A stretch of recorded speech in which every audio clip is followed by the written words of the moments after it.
Hi, I'm Sherry Ortiz And I'm Vicki Romans from Ask the Experts on dentalx-rays.info. This session is going to describe what bisecting angle is and actually how to use it. Many offices actually use the ring instruments, which helps with the bisecting angle because it's doing all the work for you. What happens is when you reuse a ring and the film slants in the mouth, the bar is exactly telling you exactly what angle to use for that purpose. Using the rings eliminates the elongation, foreshortening, and overlapping. A lot of offices do not use this ring. They use the actual bisecting angle technique. And what is that actually? I'll kind of explain it a little bit on this little diagram here. Ideally, what you want to get is the correct length of the tooth image on your film. And to do this, you have to use the correct vertical tube angle when you're projecting the x-ray at the tooth. Too much vertical tube angle, not enough, is going to cause the error of elongation and foreshortening. So how do you eliminate this?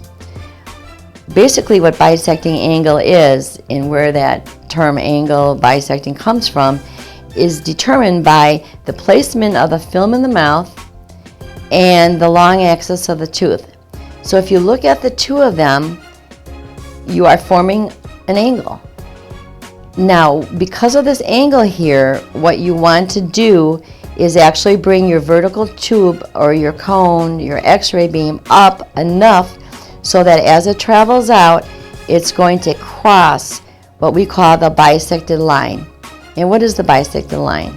Well, actually what it's doing is actually bisecting this angle. You draw an imaginary line between the film, the long axis of the tooth, and here's that imaginary line. And ideally, when you place it in the mouth, and if everything's in position like this, you start bringing your vertical tube up. So as the beam travels out of the cone, it's going to cross the bisected line at a perpendicular or right angle. And by doing so, that causes the image of the tooth to be exactly the right size on your film itself. It's when you don't have the correct angle, you're too high or too low, that your image is going to be too short. Like as you raise this up higher and higher, if it was projected down in this position, what happens is the root tip gets projected down here, and that causes a real short little image. If you don't have enough angle, see this arrow here is where you should be. Let's say you're coming in like this and don't increase it enough. What happens is the x-rays travel in a straight line. This root tip is projected on your film way up here, and that gives you your elongated image. So ideally what you need to do is set the vertical tube angle yourself to project the correct length of the tooth. Some offices have sensors only, and I'm going to show you how to use the sensor and bisecting angle. It's pretty much similar to the other film or PSP plates, but sometimes you run into a few other problems with it.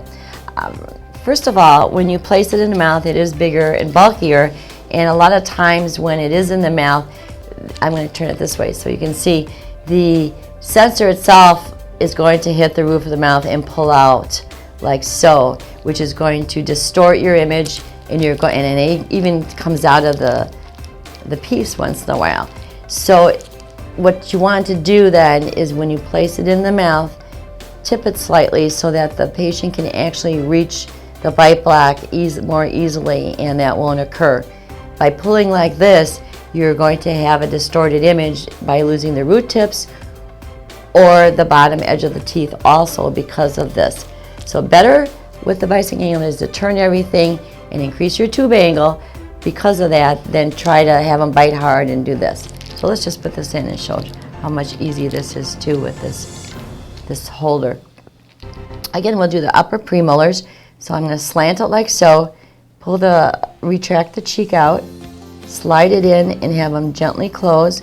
Okay, when I say gently, until her teeth are actually on the apparatus itself. So it's perfect like that.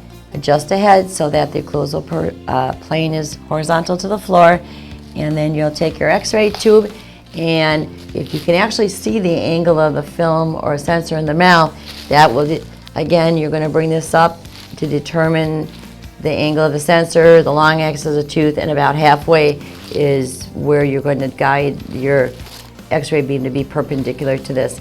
Kind of a close guide to this is if you can see your sensor and the position of that in the mouth, if you just about bring your cone up to meet at a right angle to the film and maybe bring it back a couple degrees, then you will be actually crossing that bisected line.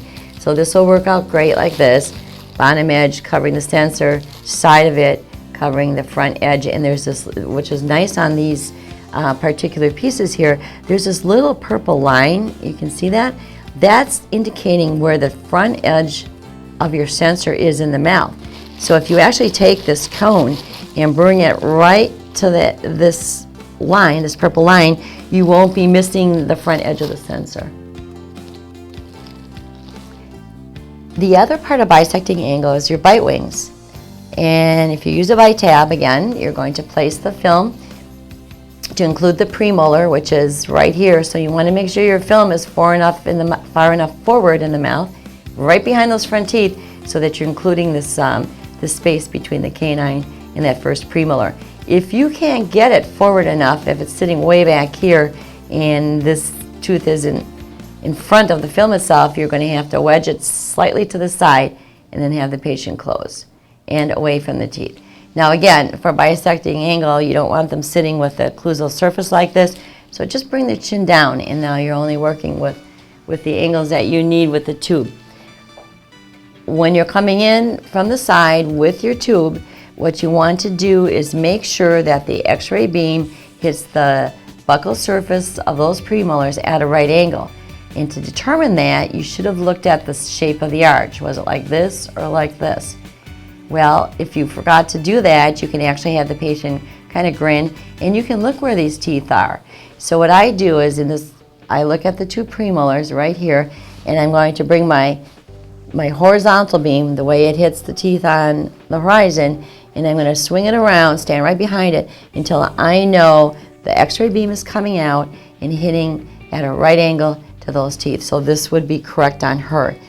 Make sure that the front edge of the cone is forward enough to include the front edge of the film placement. So you don't want to be like this.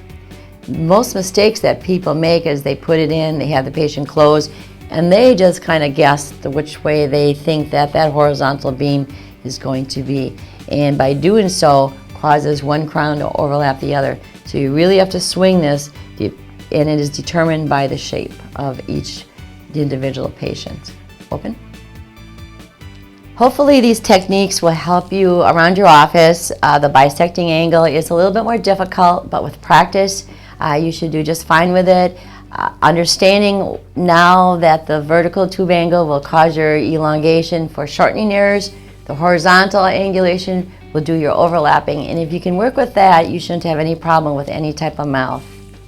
But if you have any other questions, please visit us at dentalxrays.info and click on Ask the Experts.